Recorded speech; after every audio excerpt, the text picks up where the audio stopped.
Hello everybody and welcome to the 91st episode of the Alien vs Predator Galaxy podcast. This is regular host Aaron Percival, aka Corporal Hicks, and joining me is my usual partner in crime, Adam Zeller, aka RidgeTop. Hello again, everyone.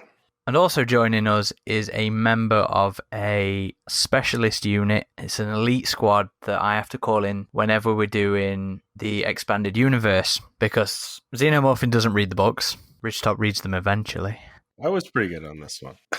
We had to postpone the last recording because you hadn't finished it. That's true, but I still read it in 2 days. It just took me a while to get to it. Why you read it over a week and then it's not as bad? Anyway, if you didn't get the joke, that was a reference to the Cold Forge episode, in which it was just me and who the fuck, aka Lee from Xenopedia, and this guy right here, Mr. Chris Travis, aka Shevvie. Thank you for coming on today. Yeah, no worries. What's up, everyone? And if at any point during this episode, me or Chris go quiet, or you hear a bump, odds are we've passed out from heat exhaustion. Oh yeah, it's pretty hot over there in Europe, isn't it? Yes, it is. I could literally slide off my chair right now. I've had to turn the fan off. It's like that scene in Mass Effect where you've got the guy in front of the sun, the Cerberus employee, whatever his name is. It's ridiculous. Oh, I'm sure he has air conditioning in that room. Come on. Probably, but we ain't. No, we do not. Well, it's very nice over here in Utah, so you boys should come visit. See the sights. I love seeing all the comments from the Americans who are like, "Oh, it's always like that over here. Try coming over here." It's like, no, we're not used to this. It is in a few states, maybe like Florida and California and Nevada, but certainly not everywhere. You can keep your weather. I keep going outside and expecting to see a predator showing up. You know, the whole drawn to the heat and conflict thing. But anyway, we're not talking Predator. We're talking Alien. We're talking an Alien book, obviously, because Chris is here. So, RidgeTop, what are we nattering about? We are talking about the first young adult novel in the Alien universe, titled Alien Echo, written by Mira Grant. And Mira Grant is actually the pen name of Seanan McGuire, who uses the Mira Grant sort of moniker to do horror-related stories. Oh, so like different branding then, I guess. She also wrote a Predator short in If It Bleeds, and that was Blood and Sand, I believe that one was called. Also, this is the first Alien novel not published by Titan in a good while. Published by Imprint, this one. And I assume that's a licensing thing, basically. I assume the young adult falls under a completely different license. Shall we do synopsis first and then go into our little thoughts? Well, real quick. So yeah, you guys, if you want to read this, there will be spoilers. Or if you prefer to listen to the book, it's available on Audible. I just want to say I really appreciate Amazon and Audible pretty much doing all the Alien books recently and the audio dramas. It's been good to have all these on audiobook as well.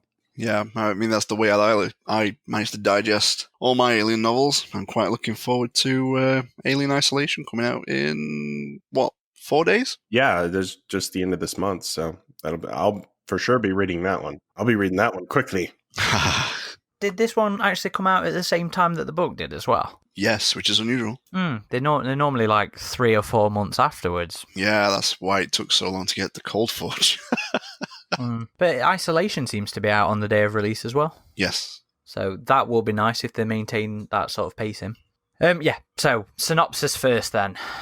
Again, like RidgeTop said, there will be spoilers. If you want to go into it fresh, then obviously don't listen. But if you want to listen to our thoughts on everything without reading the book, just so you know a general gist of what's going on, here's the blurb. Olivia and her twin sister Viola have been dragged around the universe for as long as they can remember.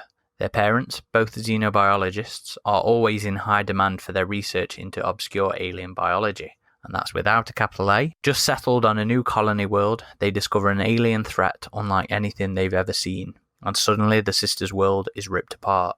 On the run from terrifying aliens, Olivia's knowledge of xenobiology and determination to protect her sister are her only weapons as the colony collapses into chaos. But then a shocking family secret bursts open, one that's as horrifying to Olivia as the aliens surrounding them. Well, that's not true, in terms of her reaction.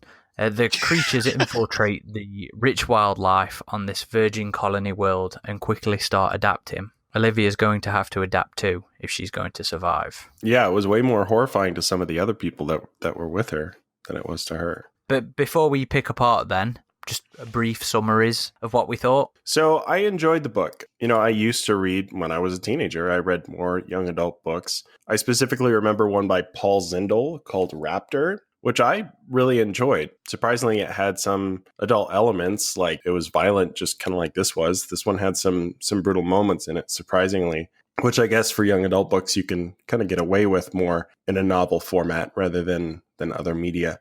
So this one didn't disappoint there as well. I mean, it's obviously not quite as violent as you might see in your regular Alien novels. Overall, this was a good switch up. It was written in first person, which I think the last Alien novel I remember being written in that perspective was DNA War that I read. I'm sure there's been another since then, but this is the first one since then that I've read that's in first person. It might have been in one of the shorts in Bug Hunt, but I honestly couldn't tell you because a lot of Bug Hunt's been blocked from my memory. But I will say, and I suspect this will probably be your main complaint too, Aaron, is a lot of this book was bogged down with teenage romance stuff, like in the middle of survival situations, like all the time. And the kind of frequency in which that came up, I mean, I'm sure if I was a teenage girl reading this book who was into sci-fi, I might appreciate that more. Well, maybe I shouldn't make that assumption. I don't know. But as a 30-something Alien fan, it's cool to have characters have romantic interests and stuff, but I do think it went a bit overboard with that personally.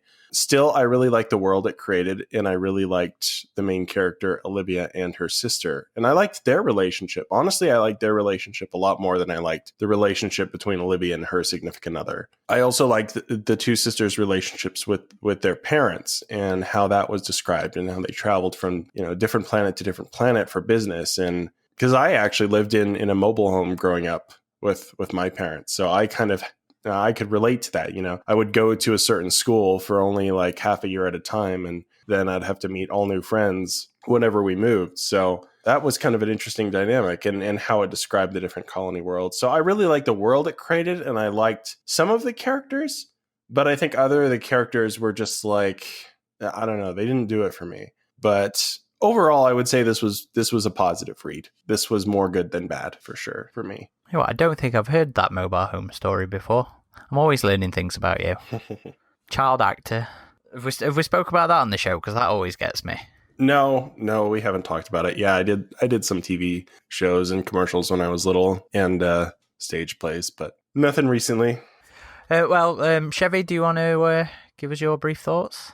Yeah, sure. So obviously, bearing in mind that this book is not aimed at us, other than having the title Alien in it. It's not my favourite book, let's say, over the past few releases. It's one of them, like you said, the love interest thing, that was crazy. Like, there's a time and a place, but it was just like constant, like it's being referenced all the time. Like, oh, what if I want this and whatever.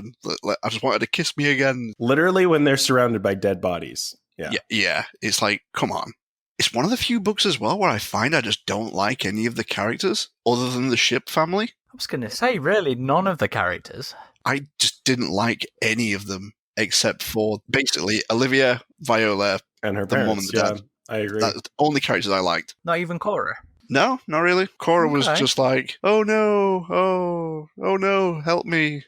It's like, she did have some surprising moments where, especially when she like took the gun, that was like, oh, okay, she's ready for battle. But there were other moments where she acted really illogical, I thought. You could say that about quite a few of the characters, to be honest. Again, I enjoyed the world that it created. I thought it was very unusual for a colony to be like, oh, we're only going to set up within these walls. We're not going to mess about with the world. We're going to try and keep it all intact. To me, it was like Adam said, it's an interesting departure from the usual books. It's just definitely not aimed at me. So I hadn't originally planned to do any coverage on this book. And it wasn't because I thought it was going to be bad. It wasn't that I thought it was bad. As you guys said, it's not aimed at us. So I never planned to do a podcast. I never planned to do a review. I never planned to do an interview or anything like that because I just thought it would be, disingenuous to do that. But I always planned on reading it. And the book came out. I was on holiday, so I had to get it on ebook. And I read through it while I was away. And it wasn't really until you listened to it, Shevvie, and we started talking about it and talking about the specifics, and it made me think, you know what, there's actually a lot of elements in here that we really liked, and there's lots of things in here that I thought were pretty cool, pretty brutal, especially for the for the genre, the young adult, which we'll tackle that first when I've done. Because I think that is the biggest point going into this for probably most of the people listening to this podcast. So we'll deal with that first. But yeah, I didn't dislike it at all. My main issue was, like you guys, the love distraction, which again we'll talk about a bit in depth in later. But a lot of what happened I really liked. There's so much in this that I thought was really interesting and good. There's a lot to like in the book. There is. Yeah, for sure. I think score-wise, I'd sit between a 6 and a 7 out of 10 for it, I think. I don't think I could argue with that. It's no Cold Forge. I'd probably be a 7 as well. For me, it'd be a solid 7. I think it earned that. Honestly, I think the best young adult books can be enjoyed by everyone. I mean, look at the Harry Potter books. How many adults have enjoyed those? And for me, there was a lot to enjoy about this. I just found the teenage romance stuff mainly to be a bit superficial and out of place, especially in like a hardcore survival situation that they were in. Okay, so let's talk young adult. Now, I don't know about you guys, but when I first read Alien novels, it was when I was in my early teens. So 13, 14 maybe. Likewise, Prey was the first one I ever read. And it was Earth Hive and Nightmare Asylum for me. So, when this news came out, there was a lot of people being all like, oh, it's going to be kiddified and there'll be no violence and all that bollocks. But I know if I was a kid, I say kid, it's young adult. It's 14 to 17 kind of thing. I know that I would have been all over this when I was in that age range. Yeah, I remember messaging you saying, yeah, had I been a younger reader, I'd have loved this book, without a doubt. Because while it says young adult, it doesn't tone down the alien body horror or the violence. Not at all. In terms of the young adult aspects of the book, it's primarily just the character. The protagonist is 17 years old. She's badass as well, by the way. That was another thing I liked about her. They made her the daughter of a trained Colonial Marine who had taught her bits and pieces. She also was their apprentice of sorts. I don't know if she was a full Colonial Marine. Her mother was still a xenobiologist who was deployed with Colonial Marines. And so I think it was something like Lieutenant Ripley, right? She was like made a lieutenant because she was with the Marines, not because she was a longtime Marine, but she did do a tour with the Marines as a xenobiologist. Yeah, but she'd done all the training and stuff, all the weapon handling, because her weapon was a custom piece as well that her mother had put together. That was funny too, because every time Olivia used it, she described like, oh, it feels like it broke my arm. And if that's dampened recoil, that must be a beast. But yeah, so she was an apprentice as well, so she had all the some of the xenobiologist knowledge, which made the flow of the story a lot easier when it came to all the creatures and stuff, because there's nothing I hate more in these stories than when the stories stop or the characters have to learn what we already know, because it slows them down. Yeah, there wasn't a lot of exposition in this, was there? I mean, there were some regarding the family secret element, but as far as the aliens go, not really. Because she could sort of pick up as well, and assume things based on what she was observing. And I liked that because I thought it helped the story flow through all those bits where the characters have to get to the same knowledge level as the reader. So I liked that about her. But yeah, the book was no less violent, I thought, than any of the others. In fact, the bit with her head, her sister's head, I thought was fucking brutal. The emotional damage that must have been doing to Olivia at that point was like, damn. And Cora's mum getting ripped in half and the alien spilling, the chest burster falling out of her. I think the only thing that I would say was toned down was just the descriptions of the gore. Yes, the stuff happens, but it's not explaining in vivid detail the different shades of red of, the blood and bodily fluids that were coming out as a result of that. And I didn't think that detracted from the book at all. About you guys, did you think the violence was adequate as Alien fans? Yeah, I mean, for a young adult novel, I didn't expect that much, but again, some of the young adult novels I did read as a young adult surprised me in that regard too, like Paul Zimbal's Raptor, which I actually do recommend that book. That's another young adult book that I really enjoyed. But yeah, the violence, again, it's going to be higher in the other Alien novels right now, for sure. But it wasn't lacking for what you'd expect for Alien. No, I'd have to agree. No, it's pretty in line with other things that I've read. Just like Aaron said, it doesn't describe the different shades of red. It's still pretty graphic in its nature. Yeah, I don't think the young adult genre precludes that kind of violence. I mean, you have an entire series in Hunger Games built around the premise of children killing each other. So I think to jump to that conclusion based on the genre alone is foolish, basically. Would you say it's more of the romance side than it leads on? Yes, Yeah? certainly. Again, but that's something Hunger Games did as well. You know, in the middle of all that, it was the love triangle going off. You know what? That was something I did sort of struggle with was the romance, because, you know, I remember being 16, 17, 18, and I remember being fucking horny as fuck and thinking about girls all the time. But I don't know if I would have been thinking about it in the middle of a life and death situation. Yeah, as I said, time and a place. It's just... Yeah, so...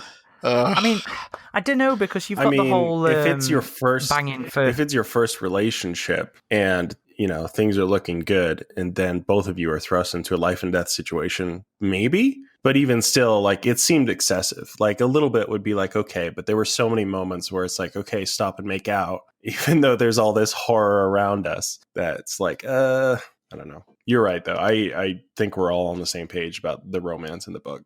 Thing was, I've read it through twice now, and I remember that being my issue from my first read through, was it just felt like it was constant. But on my second time through, it didn't actually feel as bad. I didn't know whether I'd played it up too much in my head as to how big of an issue it was. See, I don't know, because you mentioned to me the first time round about engine oil, and then all I could pick up on my second listen through was engine oil. Yeah. Well, you know what? I made sure to keep a little bit of track of that, and I think it only actually came up 2 or 3 times, you know, in the last half of the book when all the shit actually goes off. It's towards the end as well, I think. It's quite a bit towards the end.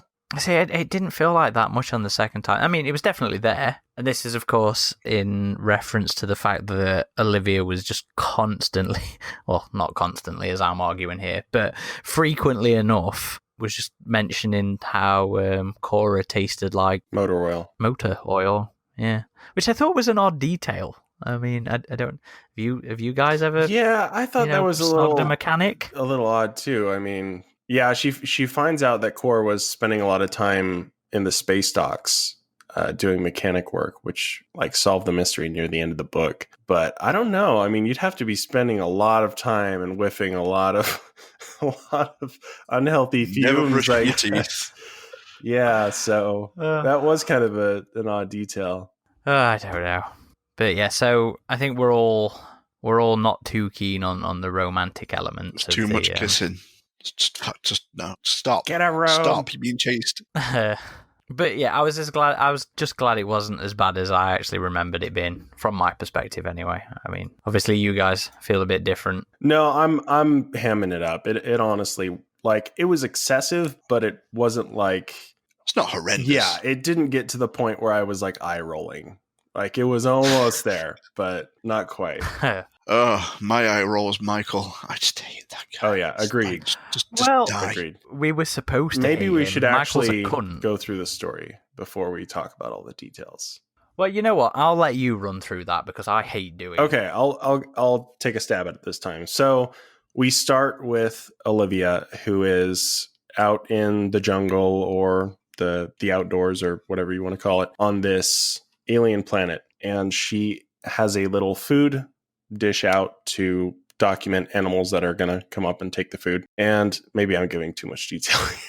She has a snuffle squirrel that I guess is her name for one of the, or just the colonist name for one of the local wildlife, that comes up and eats out of the dish. And then this other larger creature grabs that and eats the snuffle squirrel, and it is a lionworm. And these lionworms will actually play a bigger part in the story going forward. I guess they're like the main predatory creature on this planet, and they come in a number of different sizes. And one of them killed a colonist a while back, which I think was the original reason that the Shipp family was brought there. Yeah, that's right.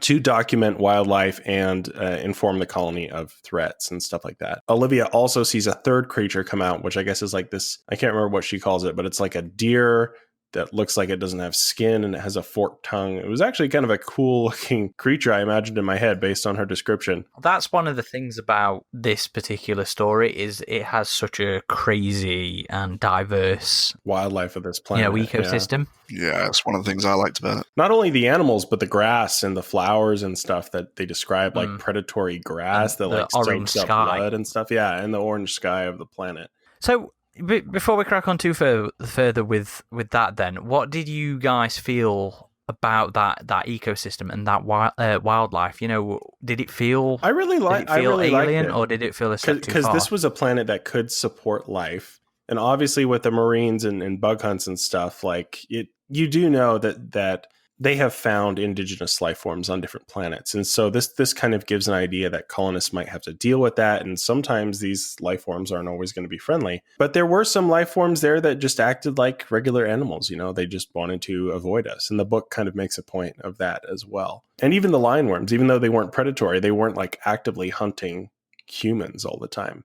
So, yeah, I really liked that, the descriptions of the planet and the plant life and the animal life on the planet. I mean, it did feel pretty lush. Like with the movie Predators, that was one of the complaints, right? Is that the alien planet they were on didn't feel like an alien planet. Like it felt like Texas and Hawaii, pretty much, without really any wildlife. Compared to something like Avatar, right? Where it's just this completely alien ecosystem. I mean, this was obviously more subtle than Avatar. It didn't quite get that crazy with its planetary ecosystem. But it was still really interesting how they described it, in my opinion. So in my opinion, Zagreus, which is the planet, is probably one of the highlights of this book for me, because it just feels alive in a sense. Having all these different creatures added to basically canon, because I think it's canonical, is it not? Because they're carrying on with the comic? I don't know. Everything's canon until the next Ridley Scott movie, so... Yeah. So it's one of these things where it's just nice to have... Stuff like this is great because it fleshes things out in the world. So even like the orange sky and how she was sick of it being an orange sky because it was like, oh my god, fire. It just reminded her things are burning. And as you said with the lion worms, her and her father were saying, weren't they, about they weren't a threat then, but they were starting to learn that humans are actually quite tasty. So maybe later on there might have had to have been an intervention from Colonial Marines for one of these bug hunts, as they call them. So, I don't know, I found Zagreus, certainly the setting, is one of the more interesting things about this book. Yeah, I agree. I liked it, but I also really have a thing where I'm getting a bit bored of LV-426 type planets now. It was one of the things I really liked about Covenant was that Paradise was this jungle world, it was beautiful New Zealand. So I dig that in this. I especially liked the grass kind of thing. I thought cool. That was... blood-drinking grass. Awesome. But continuing on with the plot. So she goes back to her residence of her family, which she describes as they live apart from the colony. She also goes into detail how different colonists have different rules and different laws. Even though they're all kind of governed by Earth laws, they all have their own ways of doing things. Like some live in more personal habitats, others live in like residential towers and stuff like that. But in this one, they live in their own habitat that's a little ways off from the boundaries of the colony. And it's interesting how she describes that as well, how they come in there and they like flash burn the ground and they set up this like biodegradable plastic foundation and they essentially construct their house on each new world they go to. And then they just pack it up and leave and go to the next one. There was a lot in that little bit that I liked, actually. I especially liked... again, doing something different because we're so used to it always being Weyland-Yutani. So for this particular colony, Zagreus, it was a non-corporate funded venture. So that was really cool because it then also highlights, all the differences in these other colonies, different cultures, different ways of doing things like this. Zagreus, their thing was they wanted to make as little impact on the planet as they could, so they were restricting themselves to the area, what they could import in to build. At the same time, like they that. were also very afraid of the planet, and Olivia makes a point of that. Like they would rarely go beyond the boundaries of the colony walls, most of them. Yes. And you know what? That was another element that I quite liked, was them being outsiders, the Shipp family literally being outside the colony, because I thought that actually tied in quite nicely to young adult themes. There's a fear when you're that old of being alienated. On the outside. Yeah, pardon the pun. So how intentional that was or not, I don't know, but I thought that was a really nice thematic thing in the book. Yeah, agreed. I thought so as well. I mean, it did go a little, I don't know if I'd call it overboard again later, because once, the situation starts unfolding with the aliens, a lot of people are unfairly blaming their family. Like, oh, you brought this upon us, with like no facts at all about the situation. Just like, oh, these are the outsiders, it must be their fault. And I don't know, maybe that's how people would act, but I would like to have some faith in humanity that most people wouldn't just jump to that. But I don't know. What did you feel about that, Aaron? I mean, people are bastards, so I don't know.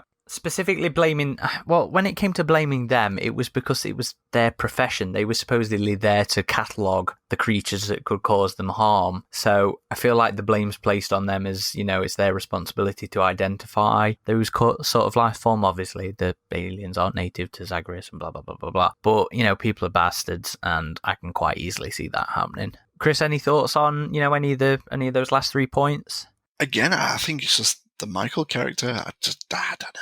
Oh, we'll get to that. I hate Michael too. Because with the blame, her dad actually says, "Oh, such and such has died," which is Michael's mum, and then he's like, "No, she's on the shuttle." It's like, what? We'll get to that. Okay, so Olivia gets home, and her parents are still out in the field doing their xenobiologist work and stuff. So she was out there because apparently she gets a cut of any new discovery she finds. Like, it gets put into a fund for her. And they're both 17. They're almost 18. And she doesn't want to keep up this jumping from planet to planet lifestyle forever, specifically because her sister, who's her twin sister, has a autoimmune disorder, which eventually, as far as her knowledge, could prove fatal. And she's under the impression that there are much better doctors back on Earth. And so she wants to save up money to take her sister back to Earth to see better doctors to potentially get treatment for her autoimmune disorder. Now, I was thinking to myself, well, why don't her parents just take her back to Earth? But that's revealed later. There is some logic to that. But yeah, her sister is pretty much bedridden for the most part. I mean, she'll still get up and walk around, but you can tell they had a really close relationship as sisters. I mean, she specifically says like they've always slept in the same room their whole life, and a lot of times they'll just keep each other warm at night. So it was an interesting relationship and dynamic between the twin sisters, because they did have personality differences. And Olivia goes into those personality differences, how Olivia's more like her mom and Viola's more like her dad, I guess. Isn't that what she said? Something along those lines? Yeah, I think so. But anyway, Olivia is actually preparing for a date at this point with a local colonist girl named Cora, and Viola's, giving her, "Ooh, you're going on a date," giving her crap for that. And so Cora shows up, and Olivia does spend a lot of time in her head talking about, oh, she's so beautiful, like really going into it. And then she takes her out on this ATV, which the ATV is used a lot in this book. There is a lot of traveling from place to place with this ATV. And it is like a 5-seater. But there's some cool sequences with them. It's a 5-seater ATV that she takes out without permission to take Cora to this flower field that's like these massive flowers that are closer to like fungus than flowers. Another one of the interesting plant lives that were described in the book. And for one reason or another, Cora brings up Michael, who is this local colonist boy who has really mistreated and teased Olivia. Of course, Olivia's like, why the fuck would you bring him up? Naturally, right? And Cora kind of reveals that this whole date thing was a dare because Michael didn't think Olivia actually had a sister. because Olivia's sister, Viola, I guess, videos in to the classes, their local high school classes in the colony. She can't actually go there because her autoimmune disorder. So leaving the house would be dangerous for her. And so Michael was kind of spreading the rumor that, oh, this was all just a trick. And Olivia doesn't really have a twin sister. And she's faking this so the family can get extra resources, which is silly. And Olivia brings up this point because they have an exemption from the resource rationing requirement anyway, which they do a lot of their own recycling and stuff with the water supply out of the colony. So this kind of gets them into I wouldn't say a fight, but it just kind of sours the date, I suppose, until Olivia hears that I guess Cora still was interested in her and still wanted to see her. And this was kind of an excuse for her to do that. While saving face. And then they get attacked by a lionworm. Before you go on from that, you know when Cora brings up Michael, there's this whole thing where she stops the ATV and she throws the keys away. Did anybody else pick up on a lot of power plays by Olivia in situations like that, where she would threaten to leave people behind? Yeah, because she knew they were fucked. Yeah, because it was, you could tell the Shipp family was way more adventurous than any of the colonists, and these colonists did not know what they were doing on this world for the most part. So that was kind of her power play. Like, yeah, I'll just leave. It was a bit cunty, I thought. No, because honestly, the times that she threatened it, I think the other characters genuinely deserve to be threatened with it. So I don't know. It rankled me wrong, generally because I don't like power plays. But up to those points, I was really, really, really liking Olivia. You know, all her inner monologuing, all her dialogue, her relationship with her sister, the way she spoke about everything that was around her. I thought she was fucking wonderful. Really fun to be around, really fun to listen to. But then when she started doing stuff like that, I was a bit... Well, to be fair, I think she was kind of joking the first time because she just wanted an excuse for them to be there longer, kind of. I don't think it was actually a threat, because otherwise she would have just kept the keys for herself. And I think she kind of goes into that as well. And again, I think the times later in the book where she does threaten that for real, it's merited, in my opinion. I think as well at this point, you haven't met Michael. You do not realize how much of a douchebag he is. Yeah, agreed. Yeah, Michael's a raging bellend. So they have their date, and she saves her from the lionworm. I'm kind of going to go through this a little more quickly here. She saves her from the lionworm. They kiss, and then they go back to their home with Olivia's parents there waiting for her, arms folded. And Cora says, "Oh, hi, Mr. and Mrs. Shipp," and then she walks back to the colony.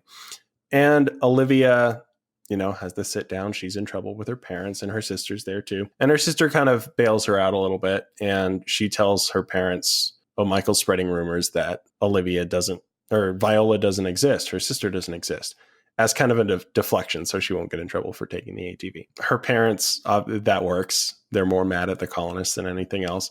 But her mom's still a little angry at her because she put the colonial governor's daughter in danger, because Cora is the daughter of the colonial governor. I can't remember her mom's name, but yeah, her mom essentially runs the colony. So yeah, I mean, after that, it kind of goes to the next day after just like family talk and stuff like that. And they're in high school, and this is where we meet Michael. And Michael is just this asshole who's there to be an asshole. Like, he hates the Shipps, but apparently he's a longtime friend of Cora's. And so I guess during lunch... It's romantic rivalry. Yeah, because he wants Cora for himself. It's obvious. But Cora's definitely more interested in Olivia. So during lunch, Olivia sits next to Cora. They make a scene and kiss in front of everybody. And then later after class, Michael assaults Olivia in an alley and pretty much tells her, you stay away from Cora. She's mine. And Olivia bites him, and they get into a scuffle. And Olivia warns him, like, listen, my parents knew there would be undesirables like you on colonies, and I know self-defense, so knock it off. And so he eventually, like, scoffs and walks off. I really wanted her to kick his ass. I wanted it so Well, bad. eventually she does. Already. Eventually she does. Not enough, in my opinion. Not enough. That's true. Yeah, I think it was like with Sudler, where I just hated Michael that much that I wanted the worst, most Joffrey-like death for him. So I should have mentioned at this point earlier, when she did have her date with Cora, she kind of alluded to, oh, maybe we should have a party at my parents' house when they're both working. And this kind of develops, and they talk about it during that last lunch encounter as well. They wouldn't want to have more than 6 people at this party because the house is not very big. And so she leaves it to Cora to decide the guest list, and she even invites Michael before he assaults her. And he's still invited for some reason after that. So it kind of moves ahead, like she describes the next couple of weeks. They get closer, and then the party comes along. But there's also this tension with her parents, which I also should have mentioned. During the last talk she had with her parents, she was like, there's something else you guys are irritated about, I can tell. And her dad was like, well, I have a new opportunity. The colony has purchased this ship in orbit, this ship that's to be decommissioned and will be salvaged for an expansion for the colony. But he's like, the ship has to be, cleared for biohazard. So I have to go up there and run analysis on the ship, and we don't know what's up there. It could be something dangerous. It sounds like he's suspicious of something dangerous, and their mother doesn't want him to do this, but he wants to do this because he thinks it could be a big paycheck for them. So on the day of the party, he's getting ready to go up into orbit to clear the ship of any potential biohazard. And we all know how that's going to go. And her mother is going out into the field. So they have their party, and the teenagers walk over to the house of Olivia and Viola. They get inside, and Michael's being a dick, and Cora kind of like, hey, cut it out, elbows him. And then he's starting to be a little nicer for a moment. And then they all get inside, and they see that, of course, her sister is real, Viola. And she teases Michael about it because he was the one spreading those rumors that she was just Olivia pretending. I wonder if he genuinely believed that, because, when Viola put him in his place, it's the kind of thing you hate as... I expect you hate is when, you're faced with somebody confronting you with the truth. So I wonder if he went there believing that she didn't really exist, because he was such a coward that I can't see him actually doing it if he thought she was there to mock him and prove him wrong. Well, eventually he does feel like he was right. And we'll get to that. But then... in the middle of their party, the shit hits the fan. The alarms in the house go off, and they get a video message by Olivia's father, who has said there's been a terrible situation in the clearing of the ship in orbit. There were aliens on board, and then we essentially see an alien come in and kill him on screen. He's just like saying, you guys need to get out of there, take the ship and go. And I think he says something like, Michael's mother, who I can't remember her name, took the ship to try and escape to the colony, but they don't know they might be carrying the biohazard. So at that point, Viola just bolts out of there and leaves. And, unnaturally fast for this girl who's been bedridden. And so Olivia's like, I have to go get my sister. I have to go get my mother because my mother's still out in the field. Who's coming with me? Which is kind of a dumb idea. She should have just been like, all of you go back to the colony. So 3 people go with her. Cora, Michael, and another one of the teenagers. I can't remember his name. So this is what I'm saying about Peter. This is what I'm saying about the other characters. They're just so forgettable. Any book is going to have like filler characters, I guess, and some of the other teens fit that. There's not that many characters though in the book. Cannon fodder. Anyway. Oh, certainly cannon fodder. So they drive off to look for her sister. Oh, and before that, Michael literally chokes her in the doorway, saying like, this is your parents' fault, and da-da-da-da-da. And again, she twists his arm, puts him in his place, and she's like, don't do this again, or I'm not going to give you another warning. And then in the ATV, while they're driving, they see a escape pod coming down, and Michael freaks out because he thinks his mother's on that pod. So again, he attacks Olivia, who's driving, and she turns around and chokes him. And she's like, you can look for your mom if you want, but we're going after my sister and my mother first because this is my ATV. So yeah, by this point, Michael's assaulted her 4 times, I think. And it will be more in the view of her significant other. So keep this in mind. Anyway, they find her. How do they come across her sister? They find her mother first, right? No, No. they find Viola stood motionless. Oh, that's right. In tall grass, isn't it? Yeah, because that's when the aliens show Yeah. up. Yeah, it's just looking at her. But then the aliens get hit by one of these rhinos, right? That her mother sent after. Yes, because then it turns out that, well, I don't know how intentional that was, but yeah, her mother shot it to cause a stampede elsewhere. Yep. So they're all like together, and they all ride back to the colony at this point. Oh, the other dude's that's dead, right. by the way. The other By teenage this dude point. who I couldn't remember his name, the cannon fodder, he bolted. I think it's Alien Peter got him. or Paul. And what's Olivia's mother's name again? Katherine. Right. So Katherine, Olivia, Viola, Cora, and Michael at this point are who we have in the ATV. They go back to the ship residence, and she sees that there are 3 other teenagers there. And Catherine's like, oh shit, more people to take care of in a survival situation here. So she pretty much tells them, look, we're your best chance for survival. Of course, Michael's freaking out about all this. Like, we just need to go back to the colony and tell them everything and da-da-da-da-da. And I think at this point, my memory's fading here at this part. So this is where we get the big reveal, because she heard her father say something in the video like, oh, you need to tell Olivia it's time she knew about this. Because that emergency message was actually meant for Katherine. And Catherine's like, oh, I shouldn't have to do this on my own. This was something we were going to do as a family. Just before you drop the bombshell, there has been a couple of questions up to now as to why the alien didn't attack That's Olivia. true. Because there's these pollen clouds that mask scent. So they're like, well, maybe it didn't go for her because she was in the pollen. So it couldn't see her, couldn't Because smell that's her. how it was with the lionworms. She would mask herself with the That's pollen, it. Yeah. But the other guy got out of the ATV and instantly got downed by another one. So it's like, well, it can't be that. And the mother, Katherine, is saying, it's not that. It's not that. Trust me, it's not that. Big surprise. In an alien piece of media, her sister's an android. So her sister died from that autoimmune disorder when she was really young, like 3 or 4. Yeah. 3 years old. But her parents still wanted her to have a normal upbringing.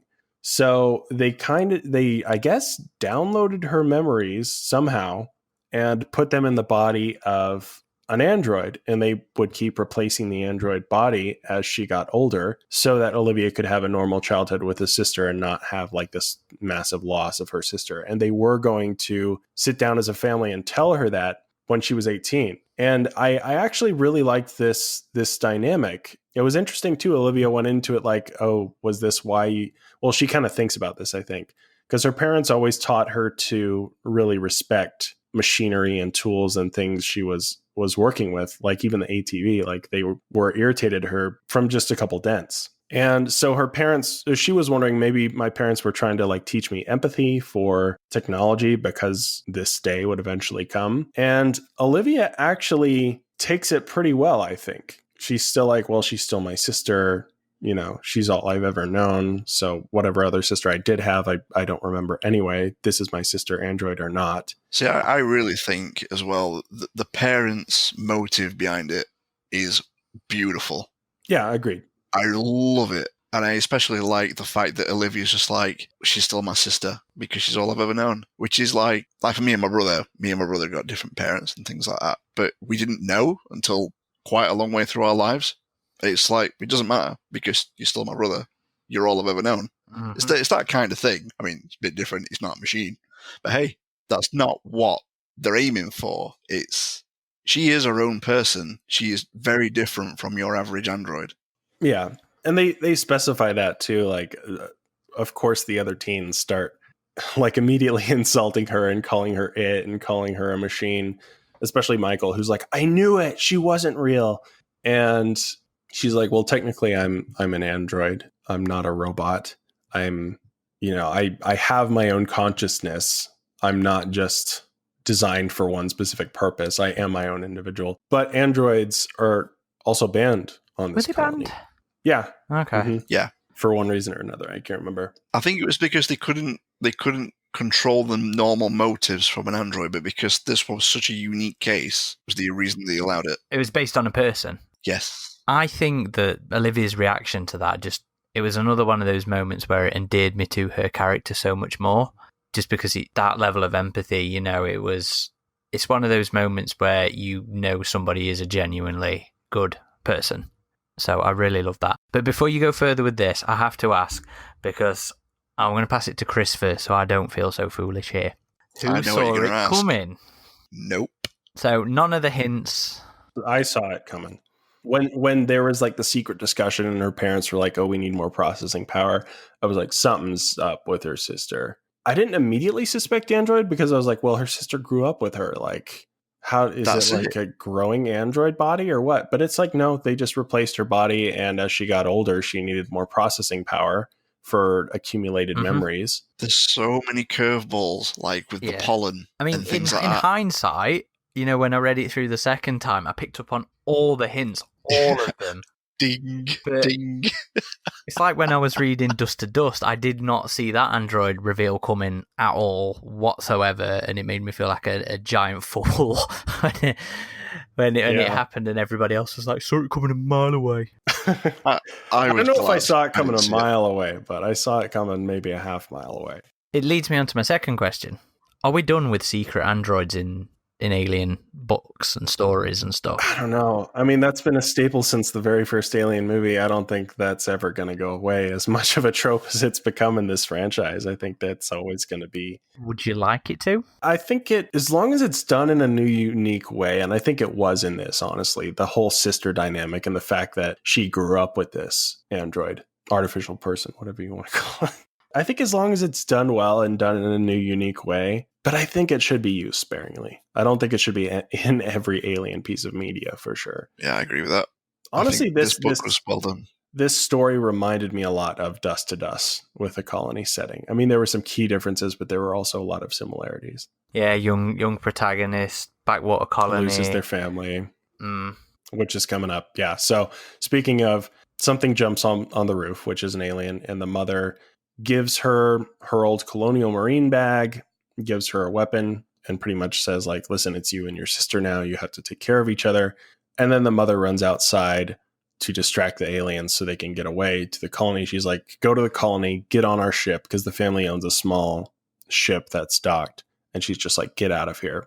And the mother runs outside and is taken by the aliens, which, again, that's kind of a thing in this book where this is not the last time that a character's like, save yourself, I have to die here, go without me. Like, that happens a little excessively, in my opinion. But I mean, I don't know if it was a whole colony being destroyed by this scourge, maybe that would naturally happen between a lot of people. So at this point, they all get in the ATV and they go back to the colony. And Michael's like, I think Cora has a gun at this point. Oh, no. I missed another Michael assault. So Michael assaults her in front of her mother. And at first her mother's like, well, I can't make him do anything. Like, because Cora's like, can't you make him stop? And that was kind of a weird response from the mother too. I was like, really? Like, you can't make him do anything? Yeah. Fucking. And then he like swings at her. And then her mother does something. She fires off a warning shot at him. And Cora's also holding him at gunpoint. And he's like, what? You're making me out to be the bad guy? Like, and I'm like, well, yeah, obviously, you know. And so this is a little bit before her mother sacrifices herself. Then they get in the car and Michael's like, why don't you give me a gun? And Cora's like, no, you know. But Cora says, you know, not because you're an irrational person who's assaulted my girlfriend like 5 times by now, but because you didn't do good in your marksman class. And so they're driving back to the colony and Michael attempts a fucking mutiny where he just attacks Olivia while she's driving. It turns into this massive scuffle in the car. And I can't remember exactly how that played out because I was kind of eye rolling at that point. I was like, can this guy just die already? I believe Viola interjects. Yeah. In that one. Yeah. Because she, you know, is an android. She's pretty strong. So they get to the colony. And they're all about to go in. Like, we've had casualties. I guess the security people at the gate have been pretty nice to Olivia during her time living on that planet. And they're just kind of in shock because they've never dealt with a situation that these teens are talking about. Like, people are dying. We need, you know, there's a biohazard here. We need guns. People are dying. We need guns. And at this point, Michael's like, no, she's not coming in here, referring to Viola because she's an android and androids aren't allowed in the colony. Viola tries to push past him. They get into a scuffle, and Olivia's like, yeah, enough of this shit. So Olivia gets into a total fucking brawl with Michael, and they're literally just fist fighting. And then the aliens show up. Viola sees the aliens show up. She runs out as a distraction. I think throws a rock at one of them or something. There's actually a beautiful description in here on how one of the aliens is like perched on a very small piece of metal, and it's acting like it's effortless on how it's doing it. And it's just like Olivia. Oh yeah, basically observing. I remember that part. Again. She was like the something with that weight shouldn't be able to just sit effortlessly on the wall. Yeah, like it's nothing. So that was a good description. The bit in the book that Chris is talking about is the creature doesn't move. It doesn't seem to care about how much effort it should take for something of its size to sit on a flat vertical surface like the wall. It just crouches, perfectly balanced, preparing to strike. There you go. And then it does. And it takes, one of them takes Viola, one of them takes Michael. And security sees this happen, and they close the gates in time for Cora and Olivia to get in the colony. And at this point, Olivia's like, well, I need to talk to your mother, Cora, because she's the only one who knows about that ship that was purchased by the colony to be scrapped for the expansion. And so Cora takes her to her mother's, which I guess is this nice kind of penthouse because she's the governor of the colony. And then there's this interesting confrontation between Olivia and Cora's mother, where she pretty much demands that you need to tell me what happened. And of course, Cora's mother is pretty resistant to this at first. Like, no, I don't need to tell you anything. You're a teenager. But then she pulls a gun on her and she's like, I lost my parents and my sister. So yeah, you do need to tell me. And Cora joins with Olivia and draws a gun on her own mother and is like, yeah, you need to tell her, mama. And she calls her mama a lot. It's weird. And then she kind of gives this exposition on, okay, well, we purchased this ship that was stolen. It was a science ship that Weyland-Yutani was sending to be scrapped. No, they weren't sending it to be scrapped. They were sending it to be like quarantined or something. I don't know. No, pirates hijacked the ship before the ship got to where it was supposed to be going, and the pirates killed the. No, they said the they said something else about it. Like Weyland-Yutani was sending the ship to be a research facility. Really, I thought.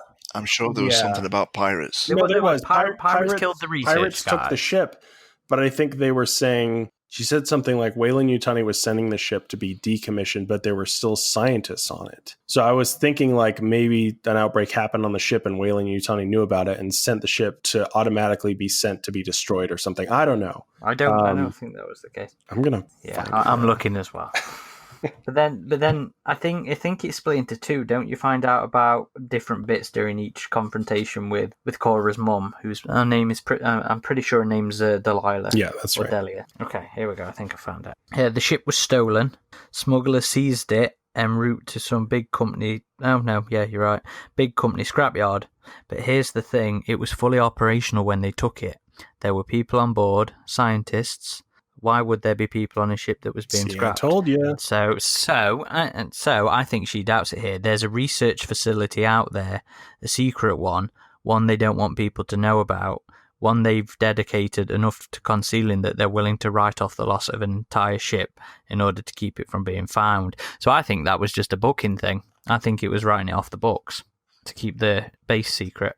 I wonder if it's supposed to be the black site from Resistance, or I wonder if it's just some other sequel bait entirely. That'd be interesting because there's been a lot of tie-ins from one piece of media to the other. Yeah, so anyway, at this point, she explains, I knew the ship was stolen, but I didn't know the scientists, I guess, were killed by the pirates. She was like, we had nothing to do with that. But I suppose the pirates found out that the ship was a biohazard and sealed it up themselves, but they still wanted money for it, so they sold it. And that's why Delilah was like, well, I need to run a biohazard because something's sketchy about this ship. And indeed there was, but she got a steal on the ship. So essentially she is responsible for the colony's downfall pretty much because of greed. Olivia goes to wash herself up because she's all bloodied at this point. And of course, Cora's pretty disappointed in her mother about all this. And Olivia is like, well, I'm going to go find my sister. and then I'm going to get off this planet. Kor's like, oh, I'm coming with you. And so they go together. They get back in the ATV. And I think she says, oh, no, they need to stop first at her parents because there's some additional things she wanted to collect. So she goes back to the ship residence and goes into her mother's office and finds a message that I guess was programmed if they, something serious happened, where she pretty much told Olivia that their bank accounts, all the money they had been saved, are now transferred to Olivia, and this would allow them to, start a new life, and that she has her new legal guardian is Katherine's brother back on Earth, and that they should go to him and he would take care of them. And he works for Weyland-Yutani, interestingly enough, in their research division, I think, or something along those lines. Who's betting that it's going to end up being McLaren? Because if it's her mother's brother, then Shipp's not her maiden name. Wasn't it the father's brother? I thought it was the mother's. I don't remember now. Are you talking about whoever ends up marrying Amanda Ripley? Yeah, I don't know. I'm willing to put a couple of quid on that. That would be interesting. So yeah, and she also, I guess this was in her backpack that she got earlier, but she looks in there and it's pretty much everything required to maintain her sister Viola as an android and upgrade her processing power and transfer her consciousness into a new body once she gets older. So she has all the information she needs to maintain her sister going forward, which again is an interesting concept if you think about it. I think there's something else her mother told her as well that's of note. Do you remember, Aaron? It might have been the ship. They had control to the ship now. Their yacht, her ship's getting confusing with the naming.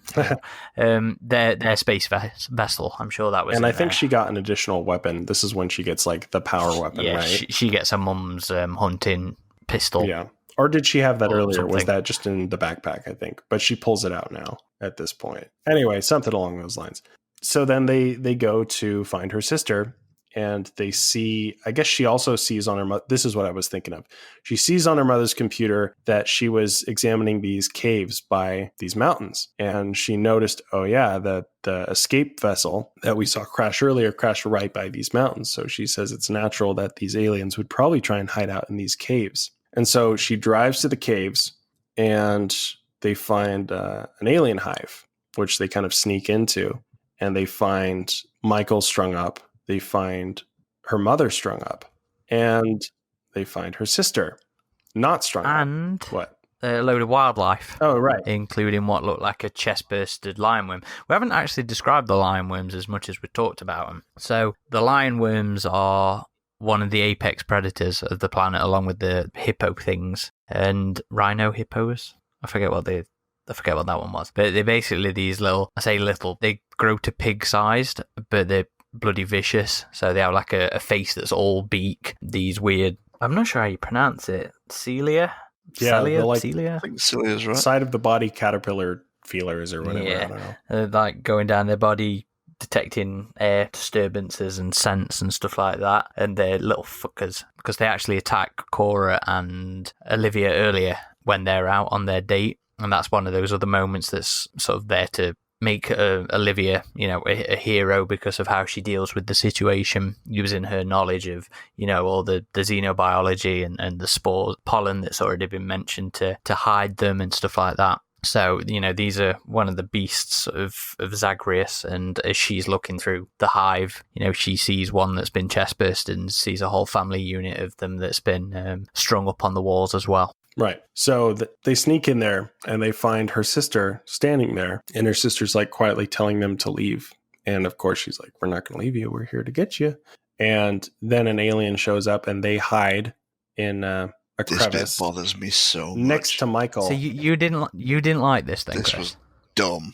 They hide in a little, I guess pretty much a hole in the wall by Michael. And Michael's kind of moaning and breathing, so it masks any sounds that they're making. So the alien passes by them. Well, it specifically talked about like the heartbeat. Chris, go on. Have a wind. Yeah, basically, they hide next to Michael, and the reason apparently the alien just bypasses him, even though it stood right next to him, is because Michael's heart's beating so fast that it couldn't detect them. Bullshit. Hey, people have hidden in Aliens media before, like pretty close to Hey, it. man. Well, they've been Alien quiet. Isolation, if I'd have done that, I'd have been fucking dead. I can't tell you how many moments in Alien Isolation where I was under a desk and it was like right next to me. Yeah, that's as much as Xenomorphin complains about the game, I will give him that in terms of stretching believability in terms of the lore. I'm not sure hiding under a table. No, it wouldn't work. No. I mean, I personally thought it was an interesting notion. I mean, I didn't have a problem with the heartbeat masking thing. Surprised you do, to be honest. It looked, apparently, the way they described it, it looked, and it was very curious about it. So it was like, oh, it's fucking weird, this. Well, I'll just carry on. Also, important detail here, Viola is missing one of her legs, which I guess she was saying because their mother is strung up and has been implanted. And that's another thing. Olivia notices like some dry mouth and cracks along the mouth on both Michael and her mother, and she pretty much theorizes, oh, something's happened to them, some sort of insects implant embryos, like this could be similar. So she kind of picks up on that concept of implantation pretty quickly. Did you like that marker? Because that's not. I can't think of any other media that has used that as a thing. I mean, there's a cool bit in one of the old Alien Covenant scripts where I think it's Lope actually. You know, when he gets face hugged, one of the scripts has his teeth being broken by the facehugger trying to get him, which I'm really disappointed we didn't actually get to see that in the film. But yeah, other than that, I can't think of any other. Oh, and Spike, obviously, with the in Alien 3 with the leg marks on his face. I mean, I don't know about broken teeth. I don't think a facehugger's, vestibule or whatever you want to call that thing would do that. I mean, because it's like soft and squishy, right? So I don't know if I'd go that far. And yeah, the dog thing in Alien 3 was weird as well. I mean, I go by the ox cut of that movie, but I don't know. We haven't really seen this in media before, any obvious signs around the human mouth that they've been implanted. But I mean, that's kind of why I think it works in this book, is because it's described as this subtle thing. Like she sees these cracks around the mouth, or the mouths just look really dry, like something's been there. And there's no facehuggers at all in this either. Yeah, not really described. She doesn't even say she sees one dead, I think. It's kind of weird how they even got there in the first place, because it's certainly not. Yeah, unless a queen came down on the shuttle, maybe. Well, this goes into like queen molting or stuff like that. Like this is kind of like Alien Isolation, yeah. Right? It's like these aliens and these eggs are coming from somewhere we just don't see it. Don't know where. Yeah.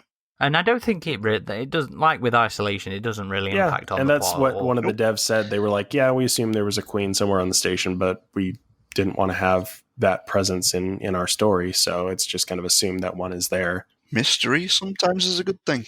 Although there is a really, really cool description of an egg later on when Cora's mum's talking about the aliens bringing eggs to all the colonists, and she describes it as this fleshy, rotten flower. Right, is how she described the egg, and I thought that was actually quite cool. I liked that. But right, Viola's leg is missing because she was trying to get her mother down, and she, I guess, kicked one of the aliens, and the alien ripped her leg off. So it is kind of shown, as we've seen in other media, that the aliens won't really attack androids unless they feel that it's a threat. Except Bishop. Fuck Bishop. Yeah, I was going to say Bishop might argue. The Queen was with just so pissed at that point from her hive being destroyed that she was ready to kill anything, I think. But generally speaking, unless they're being attacked by the android, they're not really going to go after it. But since Viola did attack the alien, they did remove her leg. And I thought that was cool. That was a nice addition as well. Again, going towards some of this book actually being brutal. Yeah, it was the first part where it really, really hit her that her sister was an android, because she did see like the android bits out of her leg. And she's like, you have to come with us. We're not leaving you here. And her sister is like, well, I'm too heavy. I'm too immobile. You have to cut off my head if you're taking me with you. So fucking brutal. And that was phenomenal. I love that bit so much. Just from the sheer emotional impact it must be having on Olivia to be doing this to her sister. I mean, I love it. I can't remember what they used to cut her head off. Was it just a knife they had? I can't remember, actually. Oh, good. I'm glad it's not just me. Are you going to look that up? I can't remember every minute detail. Is it of no consequence? Okay, well, whatever. They have something to cut her head off. And she guides her sister through it. And she's like, I have like a secondary power unit in my head. So I'll be fine. That's another thing, actually. This book talked a lot about android power, which is not something I can remember anything else really dealing with. I mean, I know Alien 3 had Ripley powering Bishop up again, but like it was no concern for Ash, and David, although it does get reattached and everything. But yeah, that is never brought up as an issue for any of the androids in the lore. It was saying she needed to recharge, which that was kind of odd. I was like, I've never seen aliens I've never seen androids in the Alien franchise do that. While nothing else talks about it, I do think it kind of makes sense. You know, Bishop does need turning back on. Ash needs turning back on.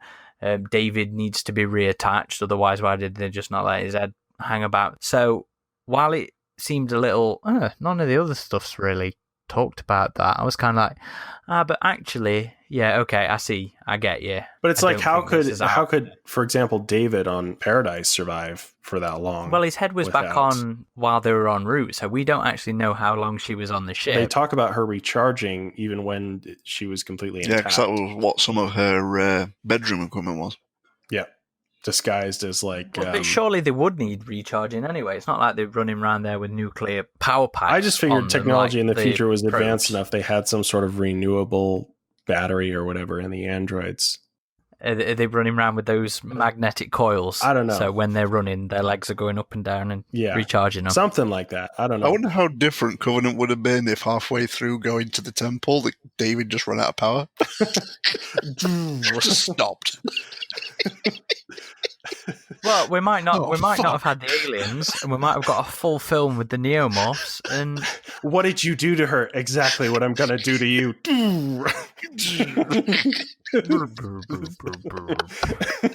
Battery low. You got to make sure it's a proper charger as well. No third-party chargers. None of this Seegson power pack bullshit. Oh man, rough. Anyway, but did that bother you though? Was that a point that? I mean, it wasn't like detrimental, but it was like, well, why? I mean, we've never seen that before in the Alien franchise. Why would she need to recharge herself? It could have been though, because she was different. It could have been because she was a very unique model that was more, I guess, individualistic than androids typically are. So perhaps because of the amount of processing power she had, which they mention that they would need to do that. But I think they mentioned it like every 24 hours, which I was like, really? Like that often? So yeah, that was a little bit strange. But anyway, she cuts her sister's head off. And it's funny how they describe that as well. It's like her sister's like looking at her, guiding her through the process, like smiling, like, oh, you're doing great. Like something like that. So it goes into detail as well about, the feeling of it being real flesh as she's cutting through it until she starts to hit like the mechanical parts. I was like, fucking hell. So after she removes her head, she throws her head in her backpack, I think. Or are they still carrying it at this point? It's backpack. I think she puts it in the backpack.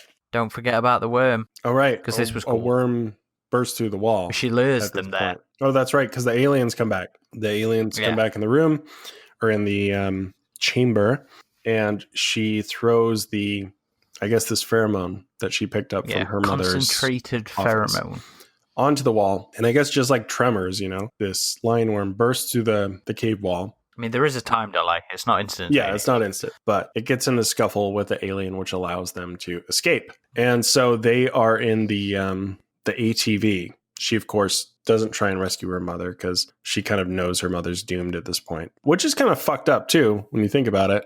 Just, you would think in a family situation, reason would it kind of goes to how science-minded she is. And yeah, Viola did say, like, I tried to pull her down. They kept just rehiving her.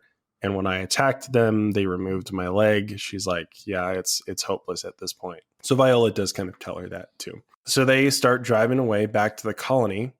And then the worst part of the book happens, in my opinion, is right here. So Cora is like, we have to go back and get Michael out of nowhere, right? Because he was hived up on the wall. And Olivia and Viola are naturally like, no, we can't do that. That's a stupid idea, because it is. And Cora's like, well, we went back for your sister. Why can't we go back for my friend? And she's like, well, he's, doomed. He has an alien embryo in him.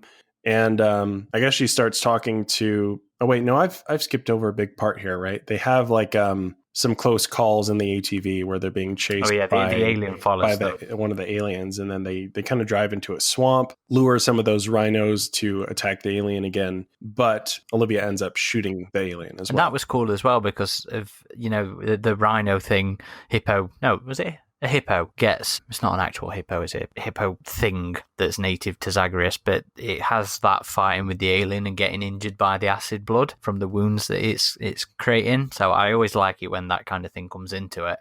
But I mean, she just ends up shooting it anyway, which is kind of weird. I was like, you have this elaborate plan to lure it into the rhino field, and then you just pop it. Well, it was just to get it off their backs for a second, wasn't it? So she could take that shot. Yeah. That's true. And so she headshotted it with her like uber pistol weapon, which killed it. And after that, they're driving back to the colony.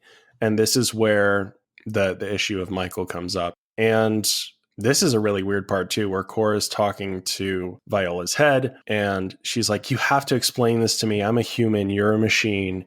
And she's like, well, no, I'm an android and I don't have to explain this to you. Like, and then she looks like the book describes it as she motions as if she's about to throw Viola's head out the window. And then Olivia's like, you give her back or you're walking back to the colony. And then it skips ahead to the next chapter. And Cora's like, I'm sorry. Like, I know you wouldn't have left your own mother behind unless they were doomed.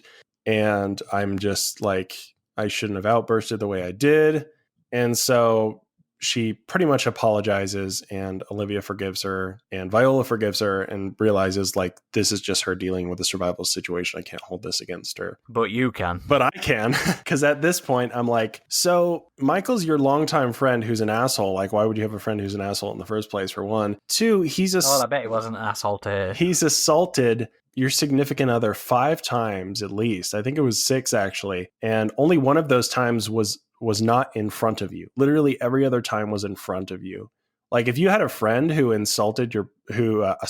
physically assaulted your boyfriend or girlfriend that many times, would you keep them as your friend? I don't think most people would. Also, he's proven himself multiple times to be detrimental in a survival situation. Just only wanting to fuck things up for everyone who they only want to survive, right? So someone who constantly attacks your significant other, who constantly fucks up people just trying to survive, you're going to be like, oh, we have to go back and get him. Like that was the point where like I lost any interest I had for Cora as a character.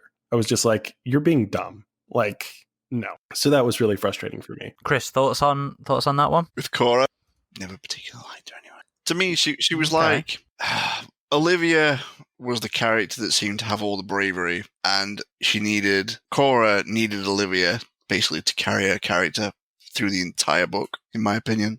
She was the damsel for you. She was for me. She was rather pointless throughout. But I suppose it's partly what kept Olivia going. I don't know. I just wasn't a big fan of Cora. I'm all Team Shipp. I can completely understand both of you there. I mean, both Olivia and Viola are the most interesting characters in this. They're dynamic. Yeah. The dynamic is the most interesting character elements in the story. And yeah, probably aside, I mean, Cora does handle the weapon and she shoots off a few bits and she's helpful a few times. But otherwise, yeah, I think she mainly just serves literally as the romantic motivation for Olivia. But, is that even necessary? Because Olivia's also driven by keeping her sister alive and getting off with her sister. So maybe she's not even really that important to the story. But in this specific instance, don't you guys feel like that was pretty stupid for her to say we have to go back for Michael when she didn't even protest while they were in the hive? She didn't even bring him up while they were in the hive. Like, wait, no, we can't leave Michael. Like, she waits until they're halfway back to the colony when they've just gotten away from the aliens. Like, no, we need to go back and get him. I'm like, what? Yeah, like you just basically barely got out. Now you want to go back. Like, okay. Maybe it could just be tunnel vision. They're looking for Katherine and Viola, and she's not thinking about the other bollocks, because at that point when they meet him, it's literally an alien on them. It's not until everything's done and there's that quiet 30 seconds that... Yeah, I think after Olivia kills the alien too, she says something like, oh, you got it, we won, or something. And Olivia's like, no, there's probably more. No, I do think this book might have actually been better without Cora. Yeah, and apparently we're going to see the Shipp sisters in the future in some other media. We only know about Olivia. Right. Apparently she's going to be in an upcoming comic, and it's also rumored that she'll have some role in the Cold Iron game. But we can talk about that at the end. We will, yeah. But my only point with that is I kind of hope it's like, oh, Cora, yeah, she was just some teenage love. We broke up shortly after that. A lot of hate going on for these teenage characters here, isn't there? We want Michael dead. Adam wants Cora dumped and dropped on an asteroid somewhere. It's like AVPR all over again. But so why aren't you loving this? Well, because it's way worse as far as the teenage characters go. Like, honestly, I don't know. Are you looking at me or the clock? I mean, that's A-grade. That was there. one bit. All right, they stopped for way more in this one. Who was the asshole in AVPR? Dale, right? Dale. Yeah, Michael Dale made Dale look like a nice guy, because as douchey as Dale was, as soon as they got into a survival situation, like, he said some dumb things here and there, but he wasn't trying to actively sabotage their survival like Michael was. Don't you think that means he works as the villain in terms of you hating him? No, he's just some teenage asshole. Like, yeah, he's just like got no motive other than just being a dick. That's his motive. Yeah, but that doesn't make him a villain. That makes him an annoyance, and it makes it like, he was in the book long enough. I'm like, can we just be done with Michael already? Can he just die? Like, he's not like an antagonist. He's just an annoyance. That's fair. I'm only playing devil's advocate. That's my role. So when you go against the previous bad guy, Sudler, man, come on. I kind of felt bad for the book coming off the back of Cold Forge anyway, because that's some really big fucking shoes to step straight into. But again, this is the first foray we've had in a young adult book in the Alien franchise. And as a first like time doing that, I think it really worked, in my opinion. Yep. I mean, there's a couple things I would change, but I'm not the target audience. But again, I do think young and adult books should be able to be enjoyed by anyone. And I do think for the most part, this book succeeds at that. But going back to the story, after they had that little scuff, Cora's like, are we okay? You know, do you forgive me? I'm sorry for that stupid outburst, which naturally she should. Otherwise, I would have hated her character like Michael for the rest of the book. But yeah, she forgives her. They go back and they see the colony pretty much in ruins. There's one other thing I should have mentioned. I guess there's like a seaport a little ways away from the colony. Yeah, they have like a sea village. Yeah. Or something. Which I guess was overrun earlier, which Delilah found out about. But they make it back to the colony and they see the colony is destroyed. I love all the imagery of the colony being just massacred. And Mira does... I guess the colony wasn't destroyed, it was invaded by the aliens. But at this point, the book does make a point of mentioning, the red on the walls and body parts and stuff like that, which was really cool. I love that. Yeah, and they also specify, like, it looks like the people who put up a fight were torn apart, but most of them were just taken. Yeah, actually, this was one of the few books that I've ever had where anybody that put up a fight, where it wasn't worth risking trying to take them alive, they just outright killed. Yeah, which seems like what they would do. Yeah, anyway. That's what I've always taken to be the general rule of thumb when it comes to deciding who to kidnap and who to brain monster. It's pretty good. Although, kind of a little tangent here, it's funny in Alien Isolation how the alien kills you the entire game until the last bit where you get kidnapped for some reason. Hey, yeah, remember that? Yeah, that's fair. You can't be perfect all the time, but it's damn near perfect. It is damn near perfect. I love that. It can be close enough. Yeah, 9.9. Exactly. I would just give it a 10. Unless you're IGN, 6 out of 10. Yeah. 6 out of 10. Fucking IGN. But check out the Machinima series. Yeah, exclusive to IGN. No, that's a lie because it's on the... Man, the amount of shit they got in the comments for that. 6 out of 10.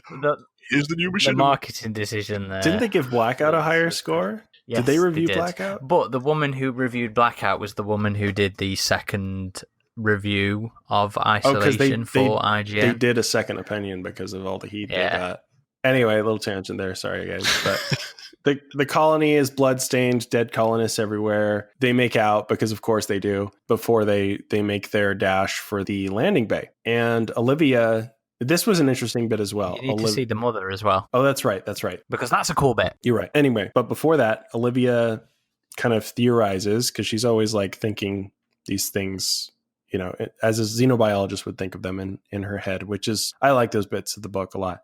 but she was saying, well, these aliens probably use pheromones, and these two attacked us, followed us from the hive, attacked us, and took people back to the hive. And that probably drew a line from the hive to the colony with pheromones. And that's why it was easy for us to get in the hive, rescue Viola, and get out, is because this is when most of the aliens had left the hive and attacked the colony. So that was kind of a cool bit. Like, their timing was lucky in avoiding this scourge of aliens. While fucking everybody else over at the same time. But Cora, she's also a little naive here too. Like, oh, your ship can fit like everybody, right? Your tiny little ship can fit everybody. We need to find survivors. And she's like, well, let's go find your mother. And they find her mother. They go back in there, and it looks like the apartment. Oh wait, no, they find another character first. One of the teenagers party friend who was with them at the party. Yeah. And she's like all horrified, saying that her fathers were taken, and she holds a gun at Olivia. I think she accuses Olivia of being the android, which is another thing I missed before. Like, Delilah thought Olivia was the android, because Delilah knew that one of the ships was an android, and I guess she made an exemption to that rule because they were prominent xenobiologists and they weren't living within the colony walls anyway. And that's where they mentioned the whole uniqueness of Viola's syntheticness. Yeah, was when that confrontation happened. Right. Earlier. But Cora actually saves Olivia at this point by dashing for this other character who's holding Olivia at gunpoint, and she fires, but she knocks her hand up, so she misses Olivia. And then she just runs. Like, they're like, you need to come with us. And she's like, no, this is my home, which again, I think they kind of, I don't know, like, I know the colonists were portrayed as I guess a little ditzy and naive in the sense of inhabiting this planet, but it went a little far with that. Like, this colony is obviously overrun. You're not going to go like, oh no, this is my home,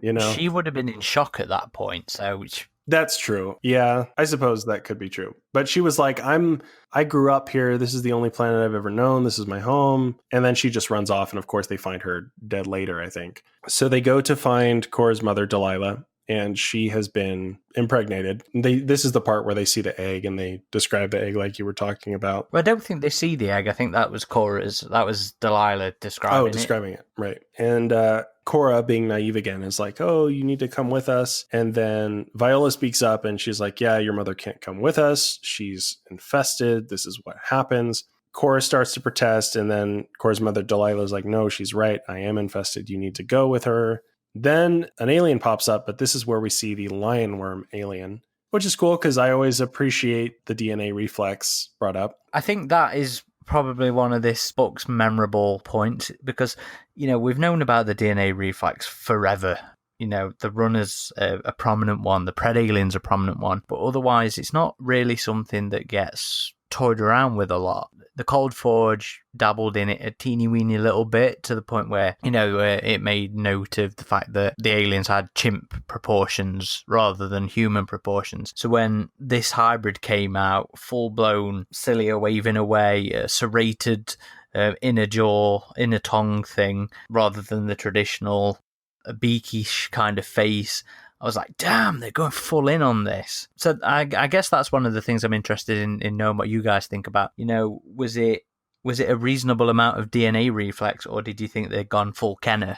To be honest with you, any time that things like this are brought up, I really tend to dig it. I know the Kenner ones are a bit silly, but I don't know. The way that it was described, mixed with the lionworm, is perfect. I think it works. I really enjoyed it. The only thing I would have changed is the beak, because aliens have just always had teeth. So the fact that this one had a beak, I thought took the DNA reflex a little far. But other than that, the actual description of its physical form, I think worked for me. Now, what about this conflict part? Because what's coming up next is the alien literally rips apart Cora's mom. No care but that's after whatsoever she's for the attacked, right? The normal. Doesn't Delilah attack it? Yeah, she gets in the way, but she's still killed by this thing. When she's torn to pieces, there's a note made of the fact that the undeveloped embryo slips out the gore, and this hybrid stomps away on it. Yeah, that part was a little weird, and then Olivia kind of theorizes as well that these different strains of the aliens will, battle for dominance, which we've never seen that in the DNA reflex. I think also Olivia she also thinks this as well. She's like, well, maybe they wouldn't fight each other because that wouldn't be productive. Like, she kind of thinks about this, Like maybe it just stepped on it because it was dead, and it didn't even think about it. It didn't intentionally step on it. It just stepped on it. But you've got Chet pimp slap an alien, if I remember Right, rightly. but that was just, it was, asserting its dominance. It wasn't like, they weren't like actively fighting each other at all in that movie. This wasn't like genocide or anything. I think the closest we've really got is ADF's Neomorph versus the alien. There is the genocide thing. I suppose so. as well. I kind of think of this honestly like the first AvP movie, right? Like Scar has an embryo in him, but the Queen still fatally wounds him because he's attacking it. So I think just the fact that Delilah's mother tried to obstruct this alien, tried to attack it, was enough to get it to attack her back. Okay, so you don't think there's anything... No, I think, and Olivia kind of mentions this as well. Like she thinks about it. She's like, maybe the two strains would kind of fight for dominance, but I think there's a point where she's also like, but that would be counterproductive to the hive. So I think she kind of weighs both scenarios, and the book doesn't push that narrative either way. It just sort of presents it as a thought. But what did you think about her Delilah's death then? It was pretty brutal. It was another surprisingly gory moment in this book. Very fitting for universe. Yep, not something I was expecting from a young adult book at all. But yeah, very, very fucking brutal. So much of the book was, really, let's be honest. I mean, if I were Olivia, I'd be fucking broken down in a corner somewhere, pulling my hair out. But this is one of the things that kind of bothered me about the whole book in general, is that there just doesn't seem to be any emotional impact at the time. It's just like, oh, just keep going. I mean, maybe that's just because there doesn't seem to be a flipping minute to stop of time. Yeah, this book is very fast paced, and that was something I actually quite liked about it. I bet once they're on that ship waiting for that rescue at the end, that this shit's all just going to hit her. Olivia even mentions that, right? She's like, I want to stop and break down, but if I do because that, she's we're the die. driving force of the survival at the minute. Yeah. Which is fair to her, because, again, I feel like that's all earned, with what she's learned from her mother and her father and what we've seen of her fierce sort of devotion to her sister. None of that felt like, I don't believe this to me. I completely brought into her and that driving to survive. I think the only little bit of wavering she does is after her mother's died, and then, like you say, they come to the colony, and then they go back, and then when she's watching that video of her mother on the monitor, is the only real time that she wavers. It hits home at that point that Mum's gone. Mum's gone. So after this part, they leave Cora's penthouse and head for the landing bay. And this was another instance where Viola's like, you have to leave me behind. And this was in an interesting part of the colony, too. They talk about it like it was a park that had all these earth trees, but it wasn't used by a lot of the colonists because it was too much of a reminder of home. And she was saying, some of the pheromone that you used in the cave got on me. So that's why this lionworm alien was drawn to us. So that's another interesting thing about the DNA reflex, is that the pheromone crossed over, and that was something that was still part of the lionworm that the alien lionworm still recognized was that pheromone. It'd be a good trait to have anyway, just for identifying locations for hosts. But she's like, listen, you can make a backup of, like, there's a backup of my consciousness in your bag. I won't remember anything that happened here on the colony, but you'll still have me. Which, again, is kind of a weird thought, like, right? You resurrect your sister. Oh, yeah, you died. I found out about everything. But no, they refuse to do that. Both her and Olivia and Cora are like, no, we're not leaving you behind. Not after all this. So they dash for the landing bay. They get inside, and then the lionworm alien shows up again, knocks Cora out, and Olivia leads it away into the main hangar. And then there's this kind of climactic sequence where she climbs up onto this catwalk. The lionworm alien follows her, and she kind of climbs underneath the catwalk and shoots out the support struts for one of the segments of it. And this causes the lionworm alien to fall down onto this sharp machinery below and kills it. It doesn't kill it at this point. Oh, it doesn't completely kill it. It critically injures it, and then she goes down and finishes it off with that weapon. But at this point, they'd also been shooting at it anyway, and they'd made a point of like mentioning just how good its exoskeleton was as armor. So I actually really like just how hardy this hybrid was to kill. It survived being impaled, and it was starting to try and work its way off all the metal and stabbiness. Well, that was another trait it probably inherited from the lionworms, because Olivia even mentions that the lionworm, when it attacks her in the beginning of the book, she's like, I wouldn't be able to pierce it. Okay, I can't remember that, but fair point then. It's when she throws the machete into the plant, the pollen plant, to distract it. She's saying like, I wasn't going to use it on the well, there's a difference between a machete and this beastly ass hunting pistol. Right. I'm just saying it was mentioned that the lineworms have pretty strong hides, so that was just probably something extra inherited. But what did you think about how, the hybrid then in terms of its difficulty? Because, one of the things that the expanded universe tends to be quite guilty of is the ease in which people get rid of the aliens. And I didn't feel that in this book at all. No, they didn't really get blown away, did they, in this? Yeah. It took effort. Yeah, and I think we've seen that in a lot of aliens media recently. The aliens have been more portrayed as the alien kind of aliens, as how they are in the first movie, is pretty much unkillable, even though some of them do get killed. They're not like the aliens that are just kind of mowed down with machine gun fire in almost any of the recent media. I don't know, though. I mean, I haven't read Resistance yet, and that looks like it's a bit more of an aliens feel. Yeah, there's a lot of mowing down in that one.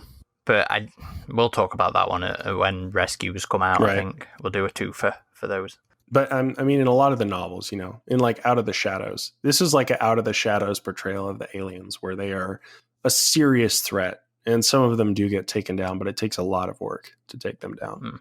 Different as well. I like the fact that they use the wildlife. I like that they lured the big bads, and it wasn't throwing it out an airlock or throwing it in some lava or something like that.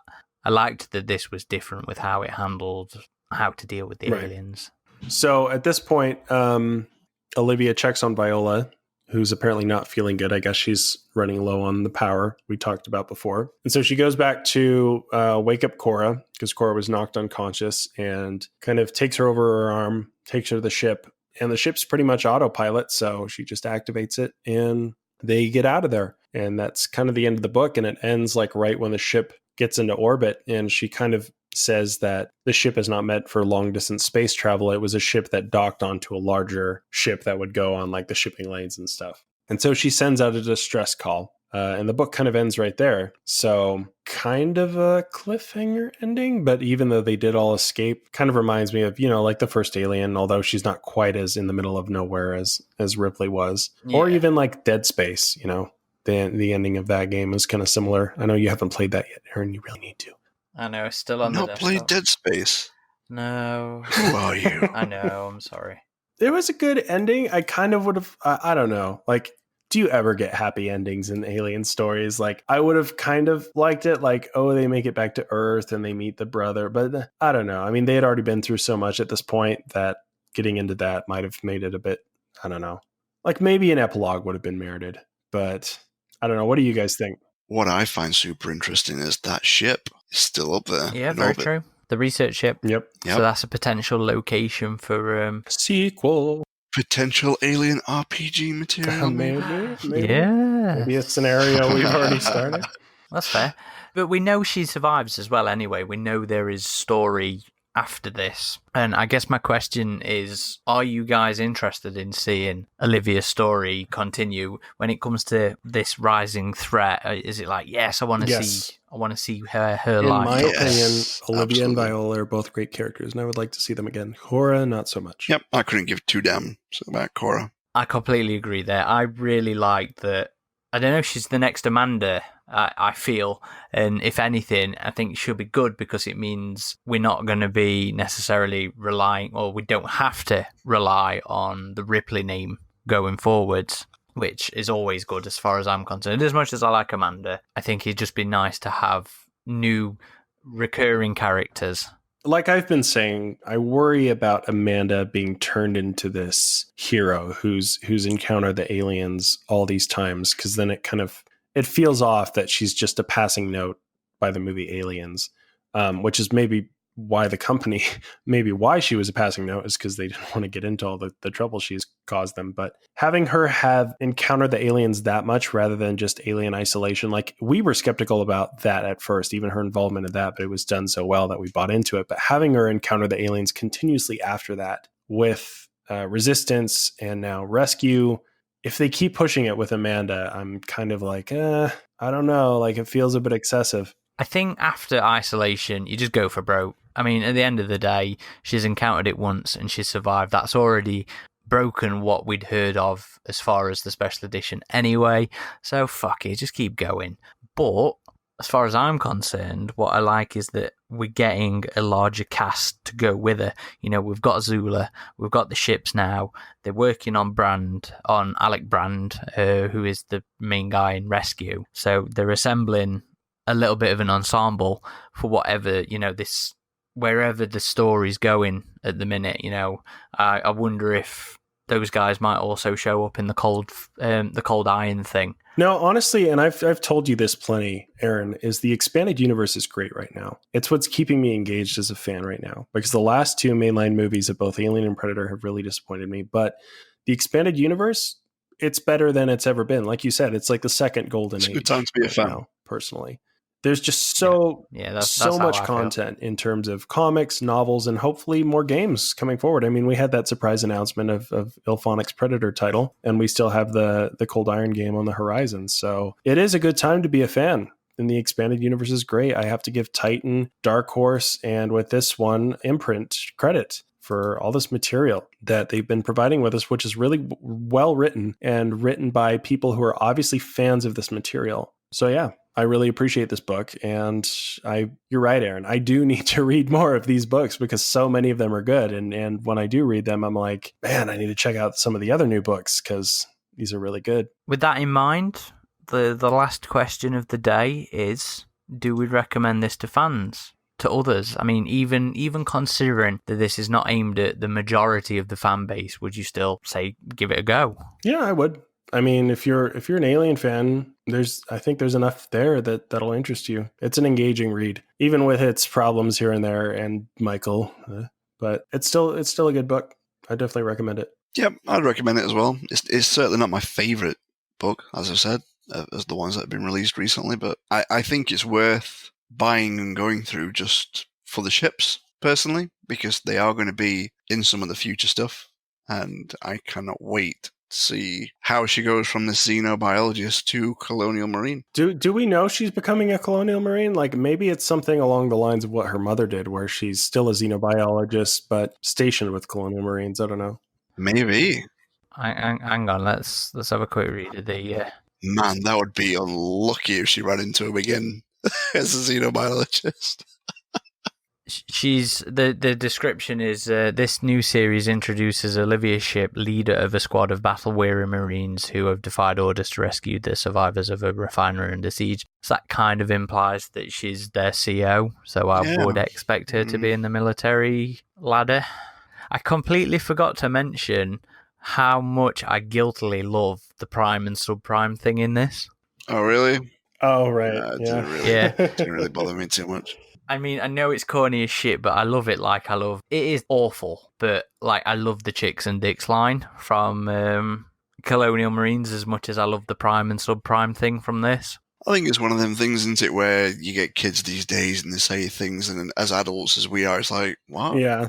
It was a kids these days thing. For sure. It's a good descriptor for it. Yeah, it was. I always want to start the podcast with the Chicks and Dicks line, and I'm totally going to be using subprime and prime going forwards in this thing. So apologies in advance to everybody who disliked that. But yeah, I completely agree with you guys. You know, yeah, it has some things that we're not keen on, but in general, there's just so much in this that I thoroughly enjoyed, which I realised, you know, talking to you, Chris, going through it, and made me realise that, yes, this deserves... It's not deserves an episode. RidgeTop and I should be interviewing Mira Grant, a.k.a. Seanan McGuire, the author, next week as of recording. It'll probably be out after this one as well.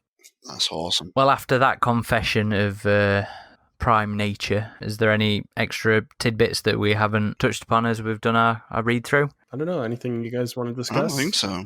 No, I've checked off all my talking points as we've gone through them. No, I honestly do think with this book, provided you can get past or look past the "oh my god, we're under attack, quick, kiss me and touch my boob" thing, then it's a good book. Well, thank you everybody for listening.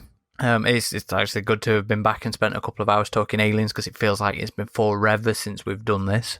Because I know we kind of ramped down on production of stuff because I was cracking out, 2-3 a month. And the last couple of months have just been a little bit quieter, but it's been good. I've enjoyed this. So thank you to you guys as well, actually, for joining in. As always, if you're interested, we are on all the socials, Instagram, Twitter, Facebook, YouTube as well. Though YouTube doesn't really count as a social, it's antisocial more than anything. But it's another content platform. And if you're interested, give us a look. We're there as Alien vs Predator Galaxy or AvP Galaxy. This has been Corporal Hicks And Shevvie? RidgeTop. signing off.